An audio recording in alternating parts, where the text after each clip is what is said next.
Hi everyone on YouTube. It is Kamar, aka Brave Design, on YouTube and Instagram. And today I will be talking about loneliness and how I cope with it, and I don't know, just my thoughts on it. So stay tuned.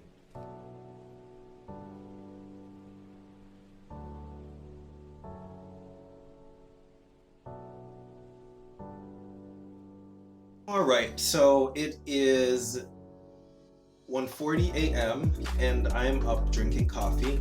I don't know. I think I'm slowly becoming like crazy addicted to it because I already had some before I went to the gym today, and now I'm up having some. It's quite bizarre. But it just dawned on me when I was upstairs and I was like, you know, cleaning up the place for my new roommate to move in, and it hit me. It was like, it feels a little odd. I don't know why I'm feeling weird. But then my roommate just bought a house and he moved out. And even though we didn't have a meaningful relationship, we our interactions were very blah. But at the same time, like not having a human being here, it just reminds me of a lot of the issues that I've had to deal with. And a big one is loneliness.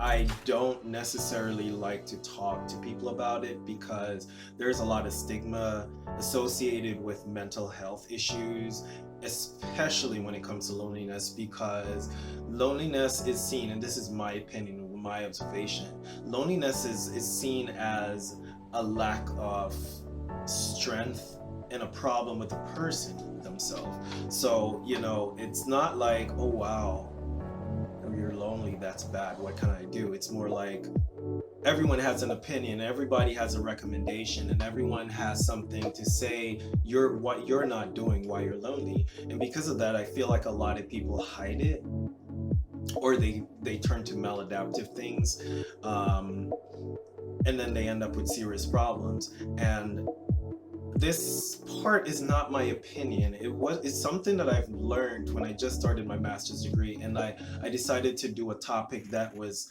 outside of the regular, um, chronic illnesses set. And I decided to study loneliness and its effects on health. Initially, I started looking for loneliness among LGBTQ people, but my research kept bringing me to just the general population in the era of the internet.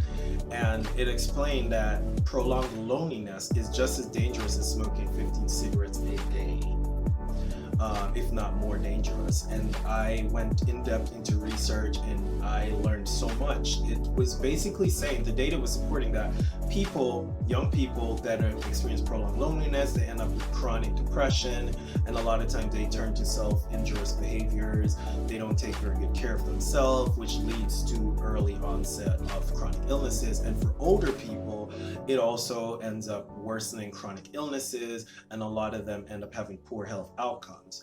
Um, and then, of course, when I started doing my internship and I did some research on sexual behaviors of people in LGBTQ population and underserved population, I also learned that loneliness also led to high risk sexual behavior. And when I did more research on it, it completely made sense. If you have people that are experiencing loneliness to the point where, it's starting to affect their judgment. So they're more likely to try risky things just to alleviate themselves from this a temporary relief from loneliness.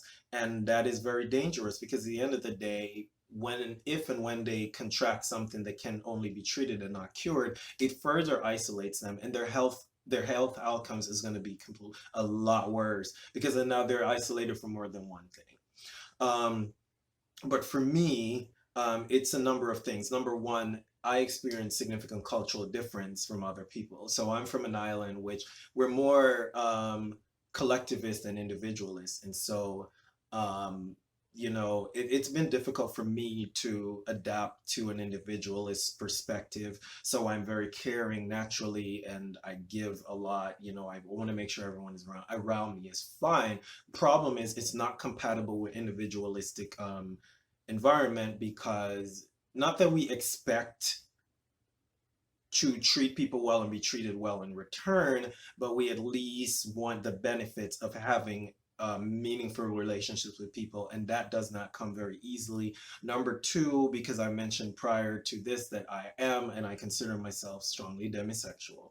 Um, a lot of demisexuals experience, and experience asexuals experience social isolation because as an adult, a lot of times people will prioritize their family and sexual relationships, and so you will most likely be left on the back burner because at this stage in our life people are prioritizing dating and hookups and everything, and friendships kind of, they're on the back burner. Number three, because I'm in the United States on my own, I don't have family here, I don't have a spouse, I have a few friends, but they live out of state. I have one here that's dealing with similar issues, so sometimes it's a challenge. Um, and so essentially, I'm usually on my own. Now, in terms of health outcomes, this is how it affects me. So, when I experience prolonged loneliness, the first problem I experience is a slight depression and a mood disorder. So I'll wake up okay, but then I'll slowly have mood issues throughout the day. Um, and in the past, I've turned to different things. I've turned to dating apps just to meet people and chat with them, just to, get out of the house and have a conversation, which is good and dandy. The problem is a lot of times, it doesn't turn out to what you expected. They will cancel once they realize it's not going to be sexual, or you go there and all of a sudden they got called into work, or their parents passed away. I don't know, because they realize that you're on a different level, of whatever it is. So that doesn't help. And my therapist told me the last time I saw her, which was months ago, she told me that I should try to get a dog because dog provides at least the companionship part, and it's reliable. It's a reliable source of companionship if outside of a relationship. But unfortunately my landlord wanted to be an asshole, and he told me not, no dogs allowed, even though he used to come over here before he owned the place and he used to play with the dogs that were here, but that's a different story. So now I'm looking for a house that I can buy probably next year so I can have a dog. But the reason I wanted to bring up this video is because I realize a lot of people are toxically optimistic, and they, most people, when you tell them that you experience loneliness, you sense the judgment, even though a lot of time they themselves going through it. And they'll say stuff like, well, I don't get lonely, I play my Xbox, or I do this, or I go to the gym. And I'm like, you don't understand. We are social animals, okay? That's how we were able to survive. We're social animals, and when meaningful interactions does not happen, a lot of times we will dull the pain by doing things. Now, for me, fortunately, I've never experimented with drugs. Alcohol doesn't do anything for me, but I periodically smoke cigarettes when I'm at the edge. Um, but to me, I feel like society shuns loneliness because you're lonely. It's almost like society has this vision of what asexuals should look like. They also have this idea of what lonely people are. Lonely people are supposed to be really old, or someone disabled, or someone morbidly obese that cannot leave their couch. Like, there is an image in people's head of what loneliness looks like, and that's not how it works. In fact, loneliness is widespread, and it's worsened when people have other things that isolate them from society to begin with, such as disability, sexual orientation, being a foreigner, all those things. And of course, there is such a thing in healthcare called minority stress. So that only makes it even worse. But for me, for coping, I try to do things that distract myself.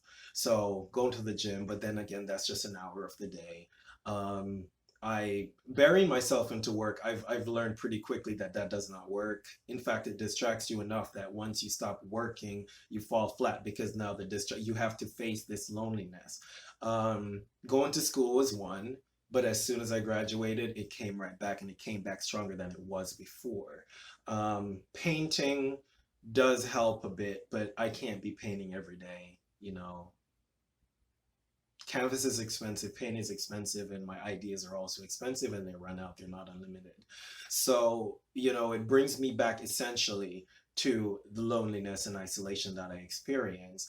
And as I said earlier, trying to solve this loneliness by developing meaningful relationship with people, it's not as clear cut as it seems. As an adult, it's difficult to make friendships, and especially when you are experiencing isolation because of different things, it may also become a cycle where, because you're so isolated, sometimes it's difficult to connect with other people because you're slowly drifting into hopelessness. But I understand loneliness. I've been experiencing it since I was 20, so that's what, 14 years of experience in this.